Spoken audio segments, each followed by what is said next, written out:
Praise the Lord. എൻ്റെ പ്രിയരെല്ലാം സുഖമായിരിക്കുന്നല്ലോ. കർത്താവ് എല്ലാവരെയും അനുഗ്രഹിക്കുമാറാകട്ടെ. മത്തായി സുവിശേഷം 9-ാം അധ്യായത്തിൽ നമുക്കതിൻ്റെ 20-21 വചനങ്ങൾ വായിക്കുമ്പോൾ 12 വർഷമായി രക്തസ്രവമുള്ളൊരു സ്ത്രീയെക്കുറിച്ച് വായിക്കുവാൻ സാധിക്കും.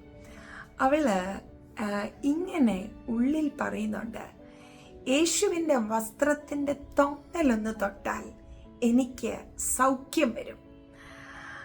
എന്ത് ഡിറ്റർമിൻഡ് അല്ലേ, എന്നാ നിശ്ചയമാ, ഉറപ്പാ. ആ മകളോട് തന്നെ പറയുകയാ, യേശുവിൻ്റെ വസ്ത്രത്തിൻ്റെ തൊങ്ങൽ തൊട്ടാൽ എനിക്ക് സൗഖ്യം വരും എന്ന് ഉള്ളുകൊണ്ട് പറഞ്ഞു. എനിക്കൊന്നുറപ്പാ, അത് പലവട്ടം പറഞ്ഞു കാണും, ഉള്ളിൽ നിശ്ചയിച്ചുറപ്പിച്ച് കാണും. കാരണം ശാരീരികമായും മാനസികമായും സാമ്പത്തികമായും ഒക്കെ തകർന്നിരിക്കുക. ട്രീറ്റ്മെൻറ്റിനൊക്കെ ഒത്തിരി ട്രൈ ചെയ്ത് എങ്ങും ഫലം കിട്ടാതെ ഇരിക്കുന്ന ഒരു സഹോദരിയാ. അവള് ഉള്ളുകൊണ്ട് നിശ്ചയിക്കുകയാ, ഉറപ്പിക്കുകയാ, കർത്താവിൻ്റെ വസ്ത്രമൊന്ന് തൊട്ടാൽ, അതിൻ്റെ തൊങ്ങലൊന്ന് തൊട്ടാൽ എനിക്ക് സൗഖ്യം വരും. പ്രിയപ്പെട്ടവരെ, സദൃശ്യവാക്യത്തിൽ പ്രകാരം എഴുതിയിരിക്കുന്നു, മരണത്തിന് ജീവനും അധികാരം ഈ നാവിൻ്റെ മേലുണ്ട് എന്ന്.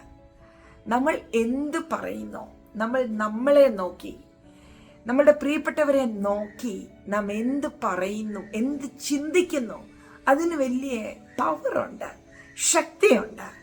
ദൈവസാന്നിധ്യം വസിക്കുന്ന വ്യക്തിത്വങ്ങളാണ് നാം ഓരോരുത്തരും. അങ്ങനെയാണെങ്കിൽ ഉള്ളിൽ ചിലത് നിശ്ചയിച്ച് ഉറപ്പിക്കുക, ചില വിടുതൽ ആത്മകണ്ണാലെ കാണുക, അത് ഉള്ളിൽ ഉറപ്പിക്കുക, അത് വിളിച്ചു പറയുക, അത് അപ്രകാരം തന്നെ സംഭവിക്കും.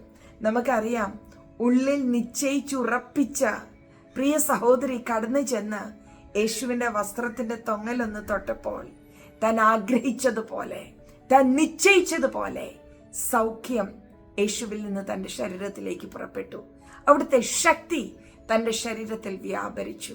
അതെ പ്രിയപ്പെട്ടവരെ, ഇന്ന് ഏത് വിഷയത്തിലാണ് ഭാരപ്പെട്ട് ടയേർഡായി, മെൻ്റലി, ഇമോഷണലി, ഫൈനാൻഷ്യലി ഒക്കെ തകർന്നിരിക്കുന്നത്, ഭാരപ്പെടേണ്ട.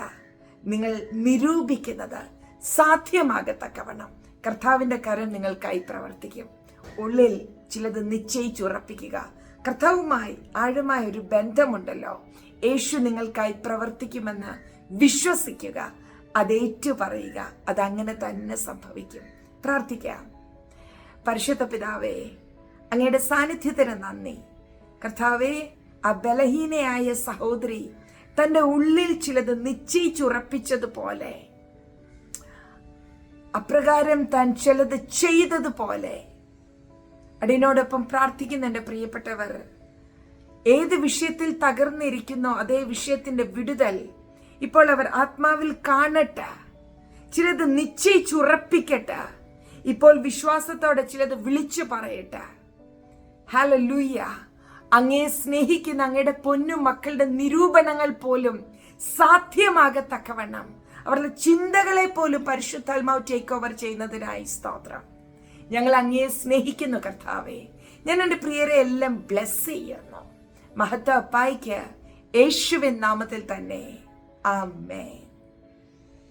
പ്രിയപ്പെട്ടവരെ, നിങ്ങൾ നിശ്ചയിക്കുന്നത്, നിങ്ങൾ നിരൂപിക്കുന്നത്, നിങ്ങൾ വിശ്വാസത്താൽ വിളിച്ചു പറയുന്നത് പരിശുദ്ധാത്മാവ് ഏറ്റെടുക്കട്ടെ. അത് നിങ്ങളുടെ ജീവിതത്തിൽ സാധ്യമാകട്ടെ. കർത്താവ് എല്ലാവരെയും അനുഗ്രഹിക്കട്ടെ.